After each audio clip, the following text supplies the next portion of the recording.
Kita sudah sampai di bulan Rajab.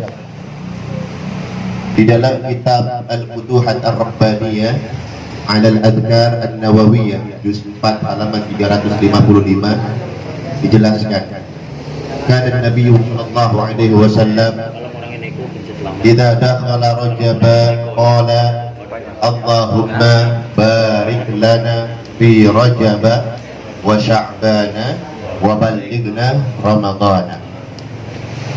Nabi Muhammad sallallahu alaihi wasallam apabila memasuki bulan Rajab, beliau senantiasa membaca doa Allahumma barik lana fi Rajab wa Sya'ban wa ballighna Ramadhan, rawahu Ahmad wal Baihaqi. Hadis yang diriwayatkan oleh Imam Ahmad dan Imam Al-Baihaqi.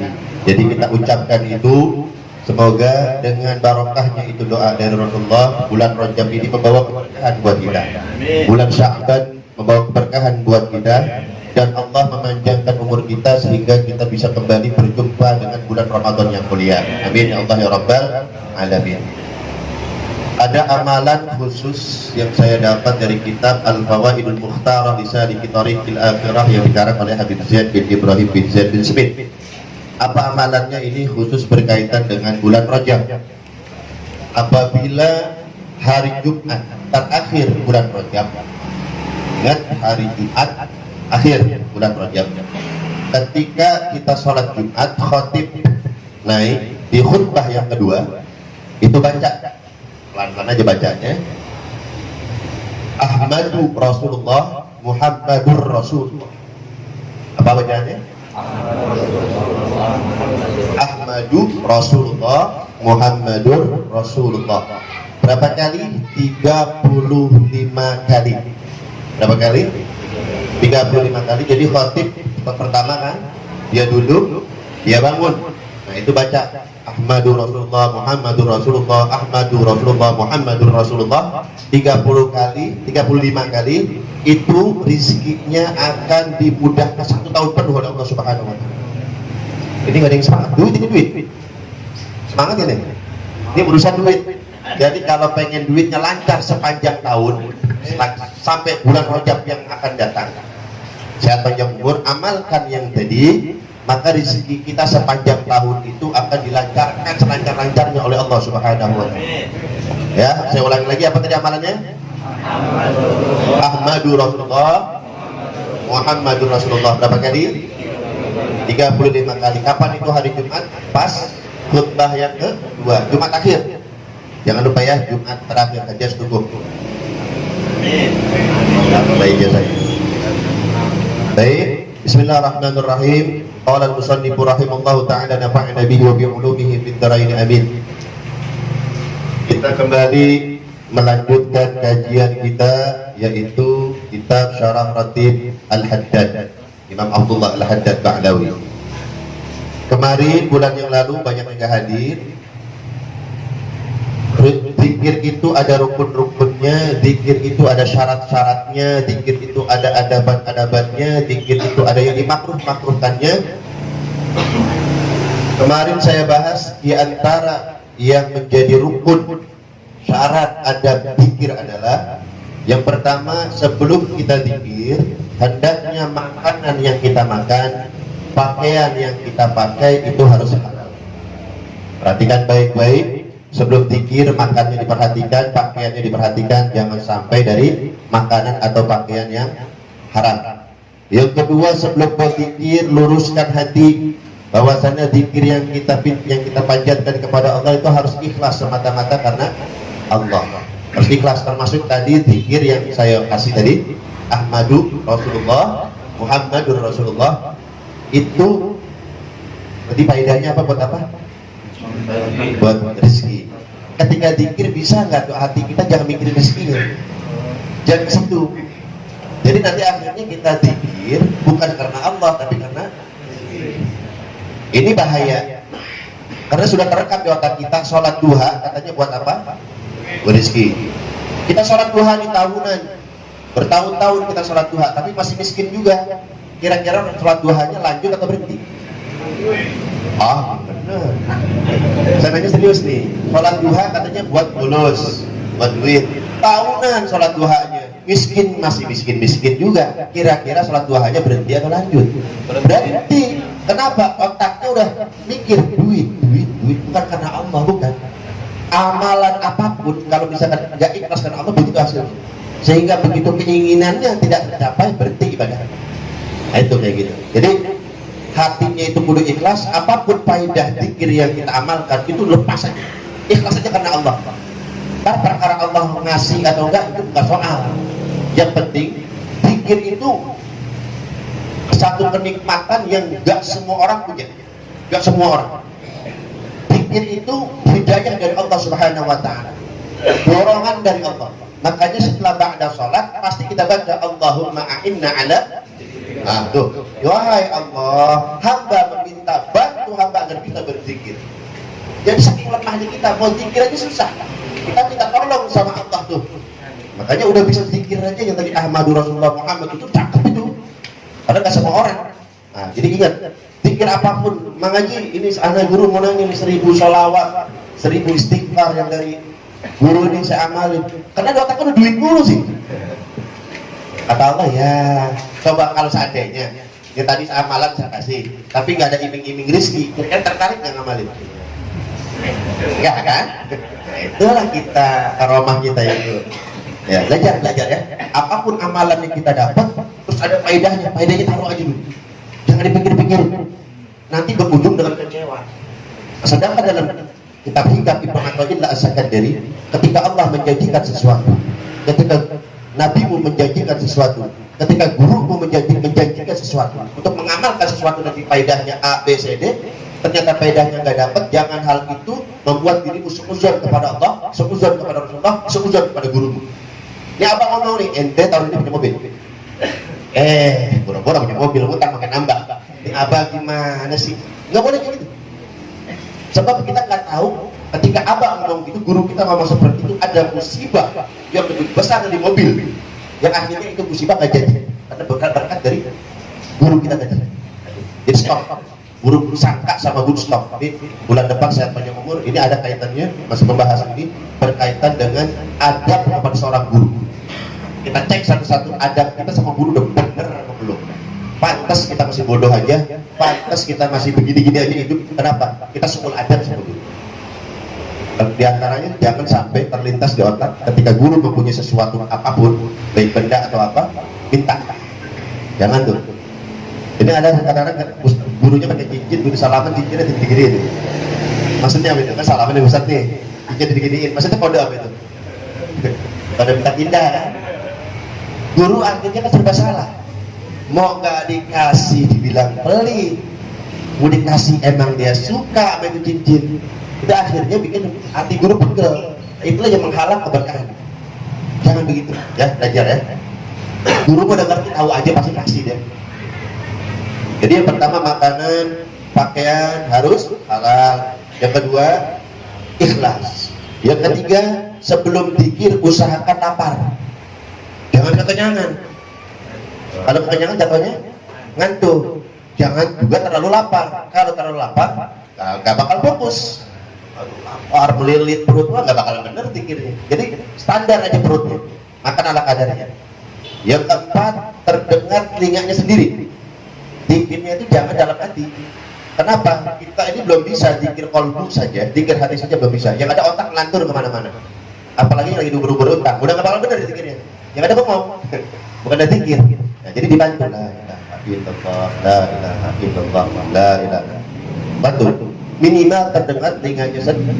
Ini maksudnya apa? Jangan terlalu kencang. Standar aja suara. Kemudian mulut, tempat dia berzikir, pakaian yang dia pakai itu harus suci dari najis. Harus betul-betul suci. Itu betul-betul diperhatikan. Ya, seperti itu. Biasanya yang enak waktu zikir itu malam, siang, pagi, sore. Malam, tenang ya. Tapi yang jadi masalah, kita suka susah bangun malam, itu masalahnya. Kita tahu zikir yang paling enak itu malam. Tapi masalahnya sering bangunnya. Nah, Imam Abdullah Al-Haddad, Masya Allah, beliau paham. Makanya beliau mengatakan wa qala fi mukhtasar ihya lil baladi. Itu udah mulai masuk, nggak tahu halaman berapa.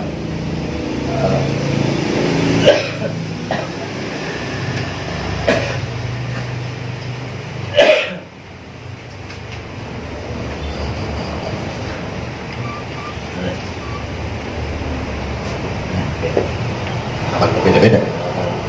Ada tulisan wa qala bi mukhtasaril ihya'i lil balali. Ada enggak? Halaman berapa? Wa qala bi mukhtasari al-ihya'i lil balali muhimmatun azimatun naf'i mujarrabatun yuqra'u inda naumi. Ada ketemu? Nih, Kang Fatur ada lagi fotokopiannya, ada apa? 2 lembar dari awal. Ada lagi fotokopian. Banyak yang belum pegang. Belum lagi dah. Wa qala bi mukhtasari al-ihya'i lil balali, 2 lembar dari awal. Ada tulisan wa qala bi mukhtasari.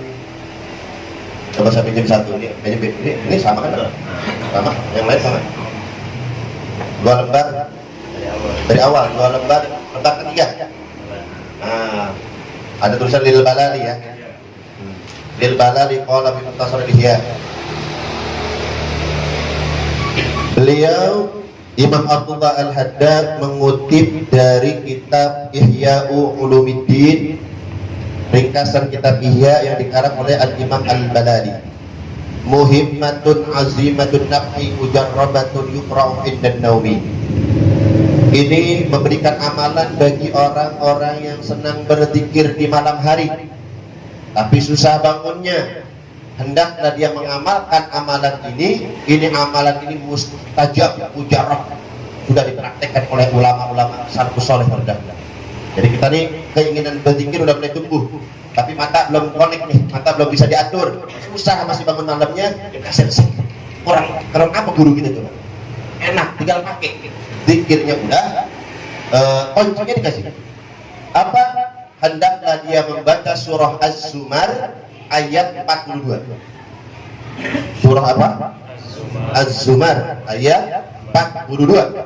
Allahu yatawaffal anfusa hina mautiha wallati lam tamut bi manamiha fayumsiku allati qada 'alaiha al-mauta wa yursilu al-ukhra ila ajalin musamma inna fi dzalika laayatin liqaumin yatafakkarun. Itu surah Az-Zumar ayat 42. Kapan dibacanya? Sebelum dia tidur, hendaknya dia membaca surat Az-Zumar ayat 42 tadi. Tsumma yas'alu iqadahu kaifa syaa. Setelah dia membaca doa surah Az-Zumar ayat 42 tadi, hendaknya dia meminta kepada Allah agar Allah menurunkan taufiknya buat dirinya agar dirinya bisa bangun di malam hari. Wa ma tasya'a fa fiha sirrun ajib. Jadi Allah akan membangunkan dia sesuai waktu yang dia inginkan. Dibaca nih, Allah yatawaffal anfusa hina mautiha gitu. Ya Allah, saya pengen bangun jam 2 malam. Itu bangun jam 2 malam. Tapi jangan timbang kencing doang lagi. Beneran bangunnya. Semangat untuk berzikir ya. Jadi ini kita dikasih resep, udah gak ada alasan lagi. Saya Pak Ustadz susah zikir malam. Kan saya kasih udah. Sama Imam Allah ini saya kasih nih amalannya. Surah apa? Az-Zumar ayat berapa? 42. Baca itu ayat, minta kepada Allah, ya Allah, hamba pengen bangun jam sekian. Itu dibangunkan oleh Allah Subhanahu wa taala fi sirrun ajib. Ini surah Az-Zumar mengandung rahasia yang sangat mengagumkan. Bagi yang senang-senang begadang malam, baca ini ayat.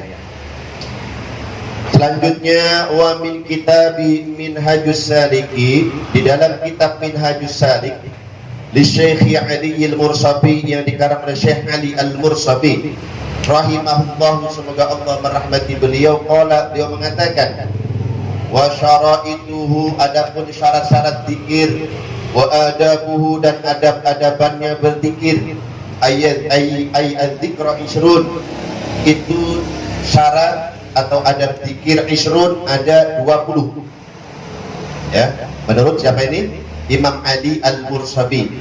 Wa nakhtaru minha ba'daha, dari 20 rukun dan syarat zikir itu tidak saya bahas semua, kata beliau. Akan kita pilihkan yang pokok-pokoknya saja sebagian.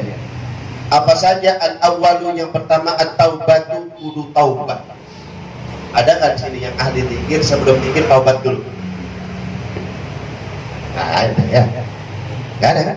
Langsung to the point aja gitu. Inilah kesalahan fatal kita. Pantas kita lambat jadi wali gitu. Kita nggak taubat dulu sih.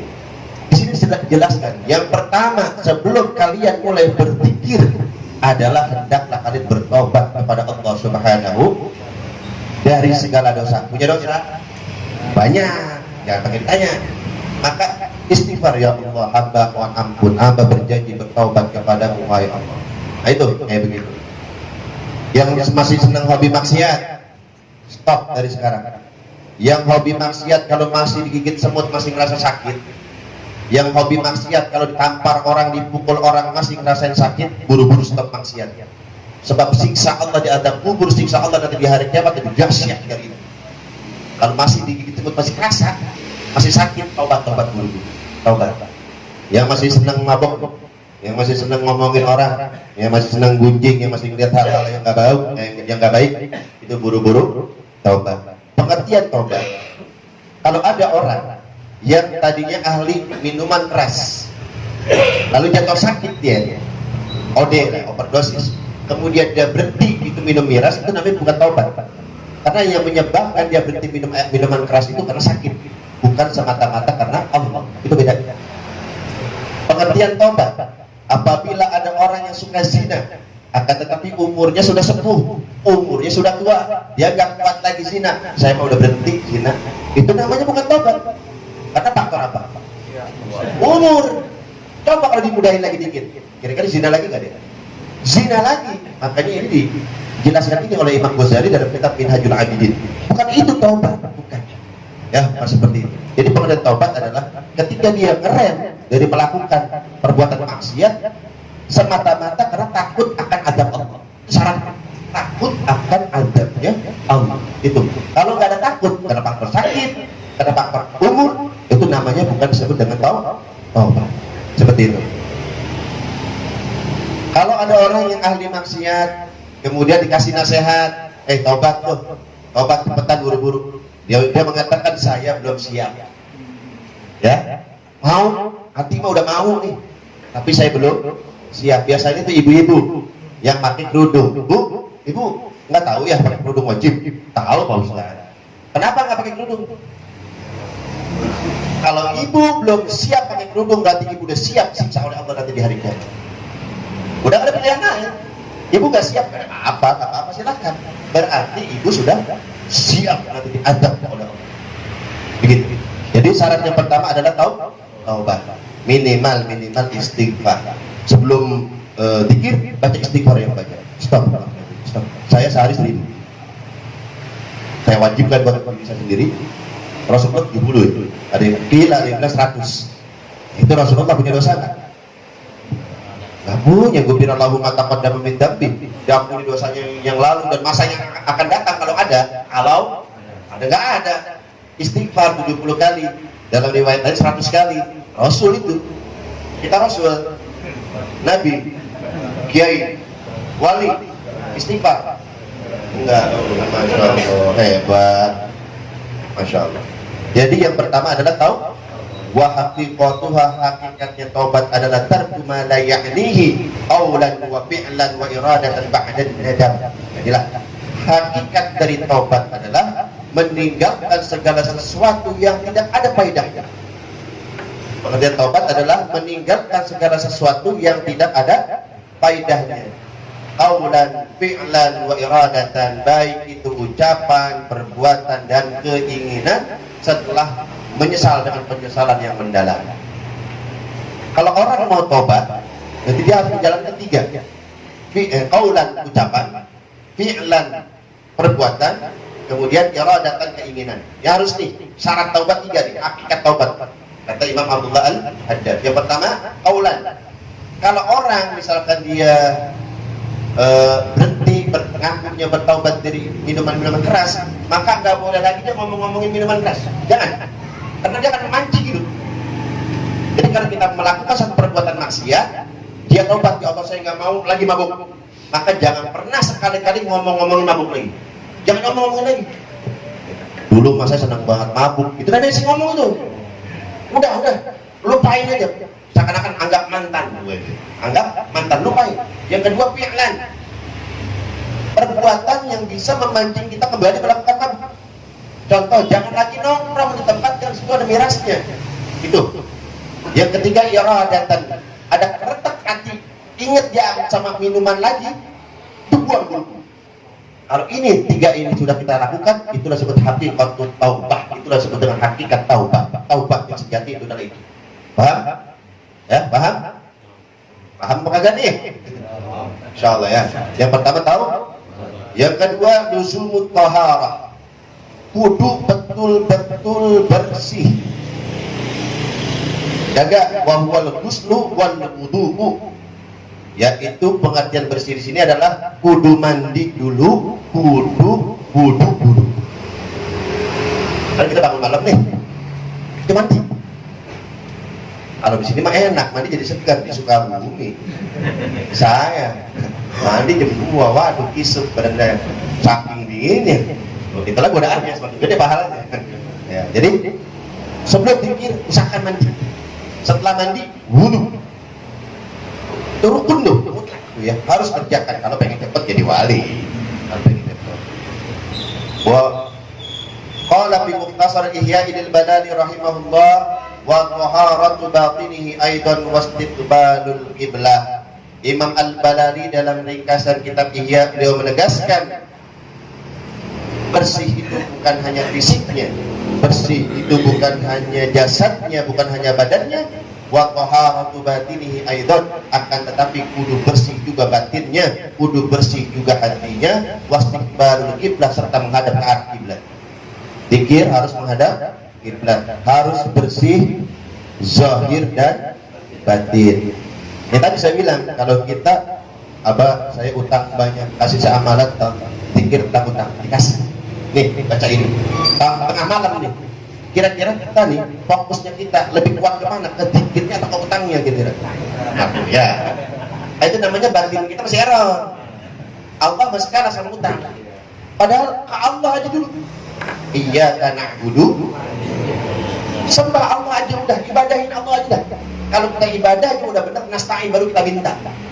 Karena boleh bertawasul dengan amal soleh, boleh. Ya Allah, dengan zikir yang hamba baca ini, permudah segala urusan hamba. Tuh, namanya tawasul dengan amal. Dengan catatan jangan diomongin ke orang. Silahkan berbuat amal soleh sebanyak-banyaknya, tapi usahakan jangan ada orang yang tahu. Ini boleh kita keluarkan jadi senjata pamungkas, ini amalan soleh kita kalau kita udah kepepet. Asal dengan catatan jangan ada orang yang, kalau nanti ada orang yang tahu, jadi nggak surprise lagi, nggak kejutan lagi. Ya Allah, dengan sedekah yang kemarin saya sedekahkan itu, kasih apa jalan keluar, kata Allah, si Fulan tahu itu sedekah, si Fulan tahu, ini biasa aja. Usahakan 3 orang itu kan yang di Ashabul Kahfi yang masuk ke dalam gua, ya Allah dengan amal soleh saya berbakti kepada kedua orang tua saya, nggak ada satu pun orang yang tahu. Geser dengan catatan nggak ada orang yang, makanya rugi kalau kita beramal soleh orang kita kasih tahu, rugi, senjata kita jadi tumpul. Padahal kita pakai, kita simpan, kita setting itu buat sewaktu-waktu begitu kita butuh. Ya Allah, hamba pepet. Yang pernah waktu kita maulid, Pak, teman saya di begal baca doa apa, Pak? Doa makan, bayangin. Dia di begal dibaca doa makan, udah gak ingat doa apa-apa lagi. Allahumma barik lana fima razaqtana wa qina adzabannar. Allahumma barik lana. Cuma itu doang yang diingat. Itu begal balik lagi. Ini tasnya, di dompetnya, di bajunya, di duitnya, ambil lagi. Bawa pulang.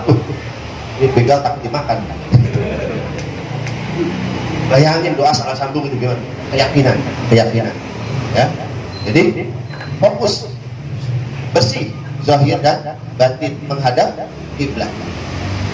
Qala Syekh itu yang ketiga, ayastamidda biqalbihi 'inda syuru'ihi bidzikri bihimmatin. Yang ketiga, ayastamidda biqalbihi 'inda syuru'ihi bidzikri bihimmatin. Ketika dia mulai berzikir, ini jarang yang orang nggak tahu, jarang yang tahu ini. Ketika kita mau zikir, sebelum berzikir, hendaklah hati kita meminta kepada Allah agar Allah membantu dia melalui perantara guru. Jadi kita tawasul ke siapa? Ke guru. Jadi sebelum zikir, hendaknya dia meminta bantuan gurunya agar apa yang dia baca itu zikir bisa tembus kepada Allah. Jadi ngomong, nih guru kita nih, Abah, bantu saya bisa usul bantu saya bisa sampai kepada Allah. Saya mau tanya yang ahli zikir, pernah nggak begitu? Belum. Ini pantas jadi walinya lemot.